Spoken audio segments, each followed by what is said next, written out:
ജനീവയിൽ അമേരിക്കയും ഇറാനും തമ്മിൽ ആണവ ചർച്ചകൾ നടക്കുമ്പോൾ തന്നെ മറുവശത്ത് യുദ്ധത്തിനുള്ള കോപ്പുകൂട്ടലുകൾ തകൃതിയായി നടക്കുകയാണ്.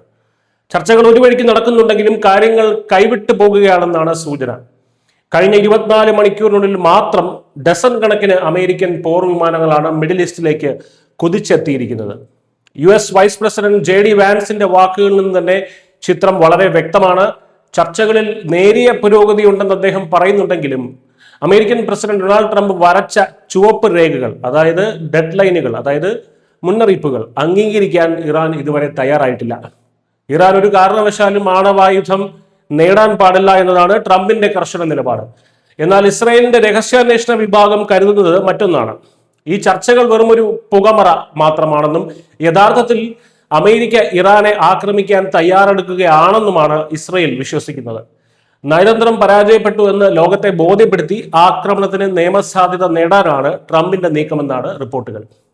ഈ സംശയങ്ങൾക്ക് ആക്കം കൂട്ടുന്നതാണ് സൈനിക നീക്കങ്ങൾ. F-22, F-35, F-16 തുടങ്ങി 50-ലധികം അത്യാധുനിക പോർ വിമാനങ്ങളാണ് അമേരിക്ക മേഖലയിലേക്ക് വിന്യസിച്ചിരിക്കുന്നത്. കരാർ നടന്നില്ല എന്നുണ്ടെങ്കിൽ ഇറാനിൽ ഭരണമാറ്റം തന്നെ സംഭവിക്കുമെന്ന് ട്രംപ് ഭീഷണിപ്പെടുത്തിയിട്ടുണ്ട്. എന്നാൽ അമേരിക്കയുടെ യുദ്ധക്കപ്പലുകൾ അപകടകാരികളാണെങ്കിലും അതിനെ ചെങ്കടലിൽ മുക്കി താഴ്ത്താൻ ശേഷിയുള്ള ആയുധങ്ങൾ തങ്ങളുടെ കൈവശം ഉണ്ടെന്നാണ് ഇറാന്റെ പരമോന്നത നേതാവ് അലി ഖമേനിയുടെ മറുപടി. പ്രശ്നത്തിന്റെ അടിസ്ഥാനം ഇറാന്റെ ആണവ പദ്ധതി തന്നെയാണ്.